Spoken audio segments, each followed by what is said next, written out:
Él era un forajido, no de los que asaltaban trenes, sino de los que la sociedad expulsa por llevar una herida demasiado profunda. Un ranchero encontró a una niña discapacitada de 12 años, atada, con un cartel que colgaba de su cuello y que decía con una crueldad infantil y demoledora: «Pateame». En ese instante, dos mundos de soledad colisionaron bajo el sol implacable del oeste, y nada volvería a ser igual. Antes de entrar en esta historia, cuéntanos en los comentarios desde dónde nos ves, y suscríbete si quieres más contenido como este. El polvo era un compañero constante para Silas, un sudario fino que cubría la tierra, su ropa y sus recuerdos. Cabalgaba no hacia un destino, sino huyendo de uno, su rostro una máscara de indiferencia tallada por el viento y el arrepentimiento. El mundo era un lienzo de ocres y marrones, vasto y vacío, un espejo perfecto del paisaje de su alma. Y entonces la vio. Junto a un mezquite retorcido, una silueta pequeña y frágil que no pertenecía a ese páramo. Era una niña, atada al tronco con una soga áspera, su cabeza gacha, el pelo sucio cayendo sobre su cara. No lloraba. El silencio que la envolvía era más desolador que cualquier lamento. Silas detuvo su caballo. El crujido del cuero de la silla fue el único sonido que rompió la quietud. Sus ojos, acostumbrados a la distancia y a la indiferencia, se estrecharon y leyeron el cartel: «Pateame». La palabra era un golpe sordo en el pecho, un eco de una crueldad que él conocía demasiado bien. No la de los bandidos y los pistoleros, sino la otra, la que se esconde en los corazones de la gente común, la que sonríe en la iglesia los domingos y apedrea a los diferentes por la tarde. Vio su pierna, torcida en un ángulo antinatural, inmóvil. Vio la delgadez de sus brazos, las marcas de la cuerda en sus muñecas.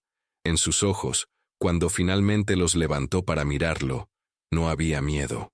Había una resignación tan antigua como las colinas que los rodeaban, una aceptación del dolor que a un hombre como Silas le resultó insoportablemente familiar.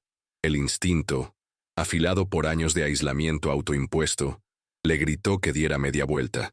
Esta niña no era su problema, era un ancla que lo arrastraría de vuelta al mundo del que había huido, un mundo de juicios, de miradas de reojo y de compasión venenosa. Involucrarse era invitar al caos, a que los fantasmas de su pasado volvieran a susurrarle al oído. Era más fácil, más seguro, seguir cabalgando hasta que la figura de la niña fuera solo un punto en el horizonte, y luego, nada. Su mano se tensó sobre las riendas.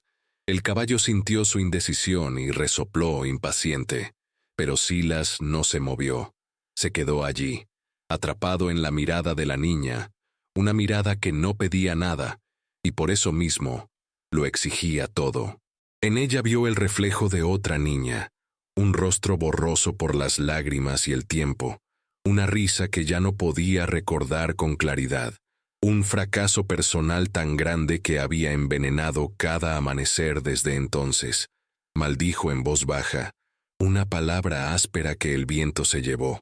No era un héroe, era un hombre roto que coleccionaba más pedazos de su alma destrozada. Desmontó, sus botas levantando pequeñas nubes de polvo. Se acercó despacio, como se acercaría a un animal herido. Sacó su cuchillo, la hoja brillando bajo el sol. La niña se encogió por un instante, un reflejo condicionado, pero no apartó la vista. Él no dijo nada. Cortó la soga con un movimiento rápido y preciso. La cuerda cayó a sus pies como una serpiente muerta. Luego, con una delicadeza que contrastaba con sus manos callosas, le quitó el cartel del cuello. Lo sostuvo por un segundo, sintiendo el peso de esa única palabra. Luego lo arrugó en su puño hasta que el cartón se rindió. ¿Puedes ponerte de pie? Su voz sonó extraña, oxidada por el desuso. Ella asintió lentamente, y apoyándose en el árbol, se levantó con una cojera pronunciada y dolorosa. Silas guardó su cuchillo, le dio la espalda por un momento y miró hacia el pueblo lejano, una mancha de civilización que prometía solo más dolor. Luego miró a la niña. Tomó una decisión que no entendía, pero que sentía inevitable. «Vienes conmigo». El rancho de Silas no era un hogar, era un refugio, un conjunto de edificios de madera curtida por el sol y el viento, aferrados a la tierra como si temieran ser arrastrados por la inmensidad del cielo. No había flores, ni adornos, solo la funcionalidad brutal de la supervivencia. Un corral, un granero que se inclinaba ligeramente hacia el este y la cabaña principal, de una sola habitación, con un porche que miraba hacia la nada. Era un lugar tan silencioso y solitario como su dueño. Llevó a la niña adentro. El interior olía a leña fría, a cuero y a soledad. La sentó en la única silla mientras él encendía un fuego en el hogar. El movimiento era automático, una rutina que mantenía a raya los pensamientos. Calentó agua y con un trapo limpio, empezó a limpiar las abrasiones en sus muñecas y tobillos. Ella se estremeció al contacto, pero no se apartó.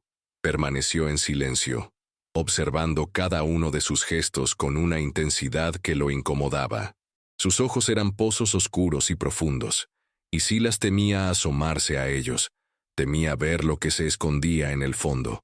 Mientras limpiaba una herida en su brazo, una imagen fugaz asaltó su mente, un destello de memoria, vívido y doloroso. Una mano pequeña, febril, aferrada a la suya, unos ojos llenos de confianza y amor, nublándose lentamente. Sacudió la cabeza para ahuyentar el recuerdo, pero la sensación permaneció, un nudo frío en su estómago. La niña que había perdido, su Lía. La razón por la que este rancho era una fortaleza y una prisión. La razón por la que el silencio era su único idioma. Terminó de curarla y le ofreció un trozo de pan duro y un vaso de agua. Ella lo aceptó sin una palabra, comiendo con una lentitud metódica, como si no estuviera segura de que la comida fuera real. Silas se sentó en el borde de su catre, al otro lado de la habitación, y la observó. Eran dos náufragos en una isla desierta, cada uno con su propia tormenta. La noche cayó, envolviendo la cabaña en una oscuridad casi total, rota solo por el parpadeo de las llamas en la chimenea. Los días se convirtieron en una rutina silenciosa, una danza sin música. Silas se levantaba antes del alba, atendía a su único caballo, reparaba las cercas que no protegían nada y vigilaba un horizonte que nunca cambiaba. La niña, a quien él aún no había preguntado su nombre, se había instalado en un rincón de la cabaña, una presencia pequeña y constante. Se movía con dificultad, pero con una determinación silenciosa, explorando su pequeño mundo con la cautela de un cervatillo. No hablaba, nunca. Su silencio no era vacío, sino denso, lleno de cosas no dichas, de horrores no contados. Silas, un hombre que había hecho del silencio su escudo, descubrió que el de ella era diferente. El suyo era una elección, una muralla. El de ella, una jaula. Una tarde, mientras el sol teñía el cielo de tonos anaranjados y violetas, Silas se sentó en el porche, tallando un trozo de madera de álamo.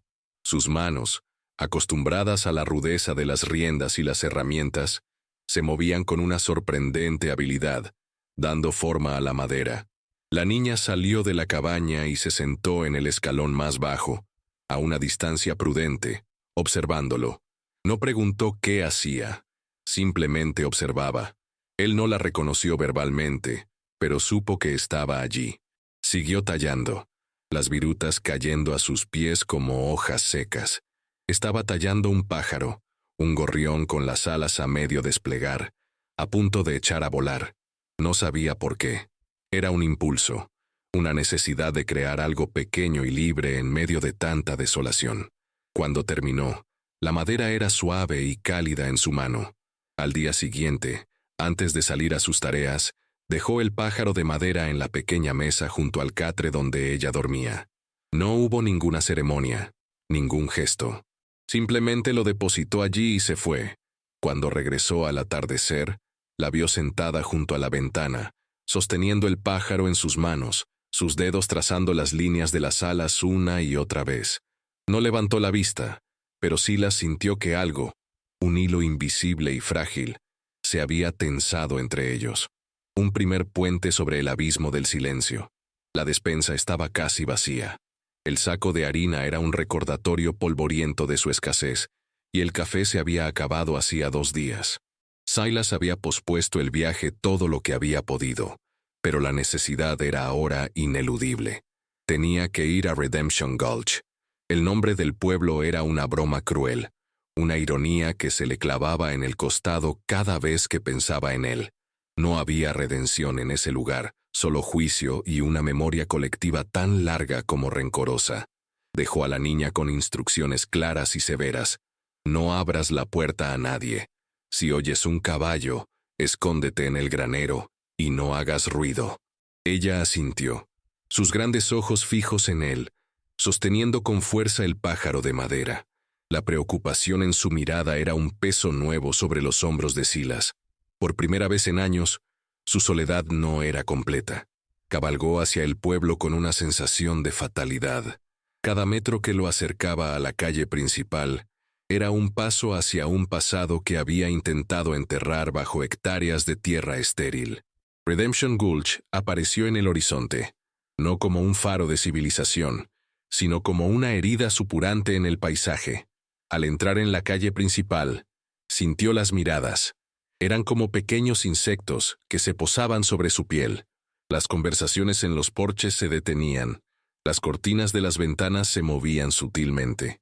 Él era el paria, el hombre que vivía solo en los baldíos, el que cargaba con una tragedia que el pueblo había decidido que era su culpa.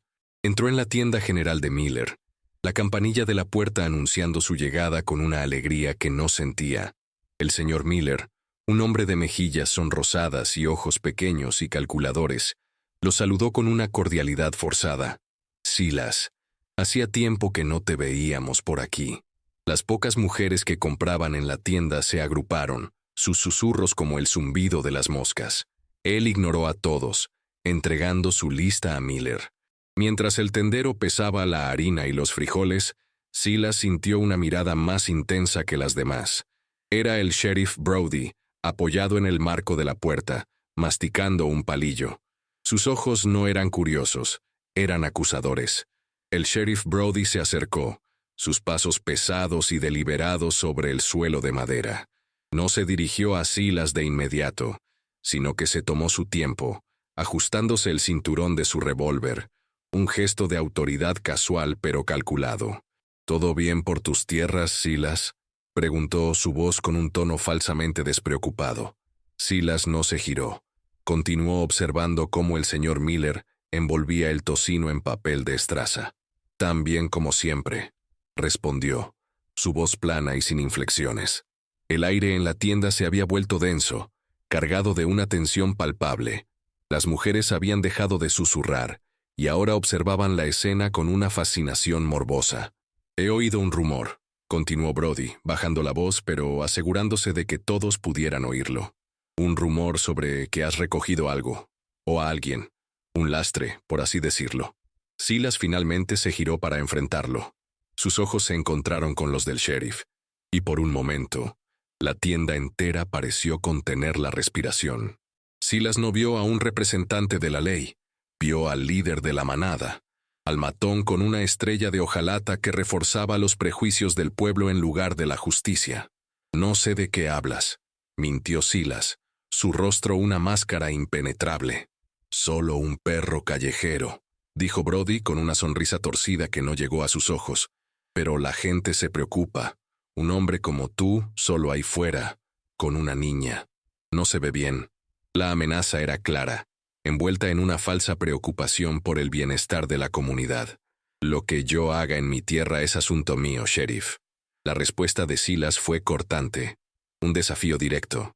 Brody dio un paso más cerca, su mano ahora descansando sobre la culata de su arma. No mientras estés cerca de este pueblo.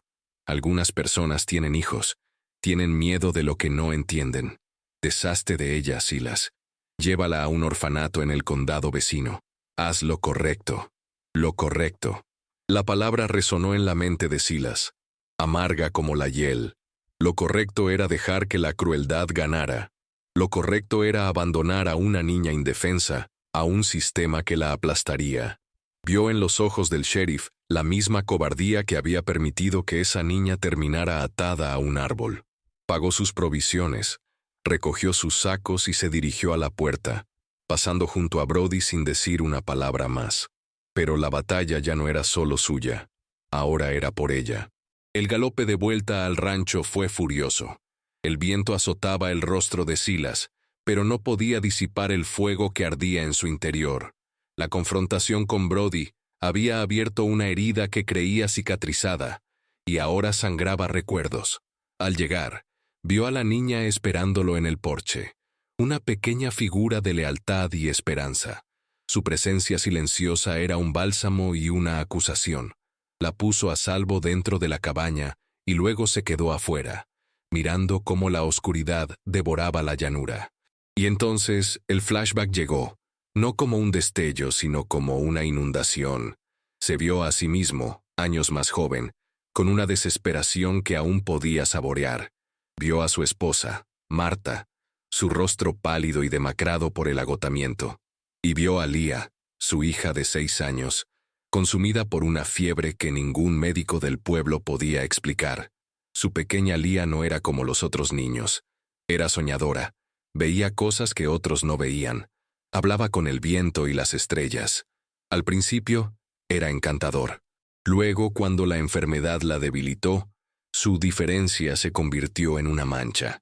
La gente del pueblo, liderada por la superstición y el miedo, empezó a susurrar palabras como castigo, mal de ojo, impureza. Los vecinos dejaron de visitarlos. El tendero les daba la mercancía con la punta de los dedos. El predicador hablaba de pecados de los padres. Estaban solos, en una isla de dolor rodeada por un mar de juicio. Recordó la noche en que Lía murió. La sostuvo en sus brazos, su cuerpo diminuto y frágil, mientras Marta sollozaba en un rincón. El silencio que siguió a su último aliento fue el sonido más fuerte que jamás había oído. Al día siguiente, cuando fue al pueblo a comprar un ataúd, el sheriff Brody le había dicho: «Quizás sea para mejor, Silas. Algunas cosas no están destinadas a este mundo». Esa frase lo había roto. Había enterrado a su hija y a su esposa, que murió de pena unos meses después, y luego se había enterrado a sí mismo en ese rancho, construyendo un muro de silencio y rabia a su alrededor. Ahora, esa muralla se estaba desmoronando. En la niña sin nombre que dormía dentro de su cabaña, no solo veía a una víctima, veía una segunda oportunidad, una oportunidad de enfrentarse al mismo monstruo de la intolerancia que le había arrebatado todo, una oportunidad de redención. Durante días, el peso de la memoria y la amenaza del pueblo mantuvieron a Silas en un estado de alerta silenciosa. La niña parecía sentir su agitación. Se movía por la cabaña con más sigilo que de costumbre, sus ojos siguiéndolo con una preocupación que era casi adulta. La quietud entre ellos ya no era pacífica. Estaba cargada de electricidad, como el aire antes de una tormenta. Una noche, mientras Silas limpiaba su rifle junto al fuego, el gesto más una necesidad de ocupar sus manos que una preparación para la violencia, ella se acercó. Se sentó en el suelo, no muy lejos de él, y observó el brillo del metal a la luz de las llamas. Él siguió trabajando, sintiendo su presencia como un punto cálido en la fría habitación. Pasaron largos minutos en su habitual silencio. Silas estaba a punto de dar por terminada la noche cuando una voz pequeña, apenas un susurro, rompió el aire. El ara. Silas se quedó inmóvil, el trapo aceitado a medio camino del cañón del rifle. Se giró lentamente. Ella lo miraba fijamente, su rostro serio a la luz parpadeante del fuego. «¿Qué has dicho?», preguntó él, su propia voz ronca. «Mi nombre», repitió ella, un poco más fuerte esta vez. «Es el ara. El ara». El nombre era como una llave, abriendo una puerta en la mente de Silas, que había estado cerrada con llave durante años. Un nombre, una identidad. Ya no era la niña, la víctima sin rostro, el problema que había encontrado junto al camino. Era el ara. Él asintió lentamente, procesando el sonido, el peso de esa simple palabra. «Silas», respondió él, presentándose formalmente por primera vez. Una pequeña y vacilante sonrisa se dibujó en los labios de Elara, la primera que él le veía. Fue como ver brotar una flor en el desierto. Elara señaló el pájaro de madera que descansaba en la repisa de la chimenea. Es bonito. 3 palabras. 3 simples palabras que derribaron las últimas defensas de Silas. La vulnerabilidad que sintió fue tan aterradora como liberadora. Se encontró contándole. No todo, pero sí una parte. Tenía una hija. Dijo, su voz quebrándose ligeramente. Le gustaban los pájaros. No dijo su nombre. No podía. Pero al compartir esa astilla de su dolor, sintió que una parte de la carga se aligeraba. Elara no dijo nada más. Simplemente asintió, una comprensión profunda en su joven mirada.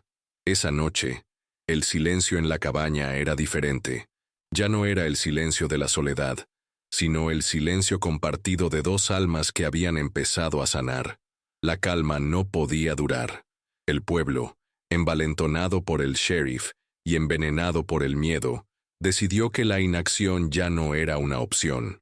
Una tarde, mientras el sol comenzaba su lento descenso, un grupo de vehículos se acercó por el camino polvoriento. No eran una turba con antorchas y horcas, eran algo mucho más peligroso. Un comité de ciudadanos preocupados. Silas los vio venir desde el porche, su corazón hundiéndose como una piedra en un pozo. Sabía lo que querían. Eran el señor Miller, el tendero, la esposa del predicador, una mujer de rostro severo, y un puñado de otros rancheros, hombres de rostros duros y miradas esquivas.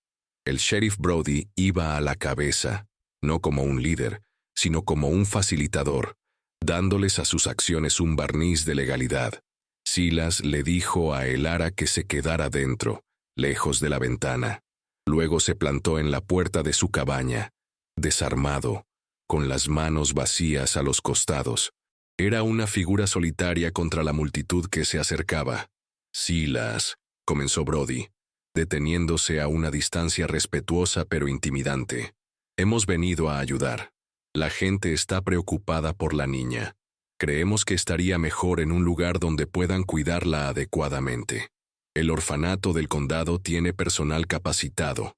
La palabra capacitado flotaba en el aire, un eufemismo para encerrada y olvidada. Querían borrar el problema, esconder la prueba de su propia crueldad. Ella está bien aquí, dijo Silas, su voz tranquila pero firme como una roca. La esposa del predicador dio un paso al frente. No es natural, Silas.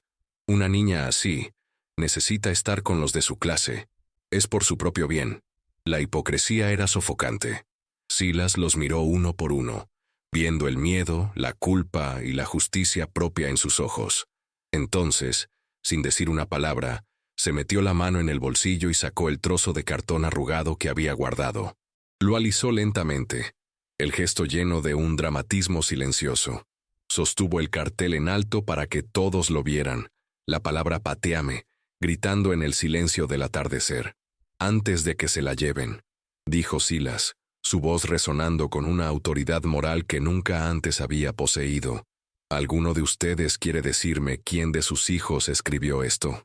Un silencio denso y pesado cayó sobre el grupo. El cartel, con su única y brutal palabra, colgaba en el aire como una sentencia. Los rostros de los ciudadanos preocupados cambiaron. La justicia propia se desvaneció, reemplazada por la vergüenza y una repentina incapacidad para mirar a Silas a los ojos. El señor Miller se aclaró la garganta, su robusta confianza hecha añicos. La esposa del predicador retrocedió un paso, su rostro enrojeciendo. Se miraron unos a otros, buscando a alguien a quien culpar, pero encontrando solo su propio reflejo en los ojos de los demás. «Esto no es lo que éramos», continuó Silas. Su voz no era un grito de ira, sino un lamento profundo y resonante. La ataron a un árbol. La dejaron para que los coyotes o algo peor la encontraran. ¿Y me hablan de lo que es natural? ¿Me hablan de lo que es correcto? Recorrió con la mirada a cada una de las personas que tenía delante. La miraron y vieron algo roto, algo que querían esconder. Yo la miré y vi a una niña que tenía miedo, que estaba sola. Igual que todos ustedes tienen miedo. Miedo de cualquier cosa que no sea exactamente como ustedes. Sus palabras no eran un ataque, eran un espejo. Les devolvió su propia fealdad, no con odio, sino con una tristeza abrumadora. Pueden llevársela, dijo finalmente, su voz bajando a un susurro lleno de fuerza. Pueden llevarla a su orfanato y fingir que han hecho una buena obra. Pero cada vez que vean a un niño tropezar, cada vez que oigan a alguien reírse de un extraño, se acordarán de este día, se acordarán de este cartel, y sabrán exactamente quiénes son. Se hizo a un lado, dejando la puerta abierta, un gesto de desafío total. Les estaba dando la opción, sabiendo que ya no podían tomarla. El sheriff Brody, viendo que había perdido el control de la situación y el apoyo de la multitud, fue el primero en dar media vuelta. Sin una palabra, se dirigió a su caballo y se alejó. Uno por uno, los demás lo siguieron. Se disolvieron como fantasmas al amanecer, dejando tras de sí solo el polvo y el eco de su vergüenza. Silas se quedó en el porche, viendo cómo se alejaban, el cartel arrugado todavía en su mano. La batalla había terminado, y por primera vez en mucho tiempo, él no había perdido.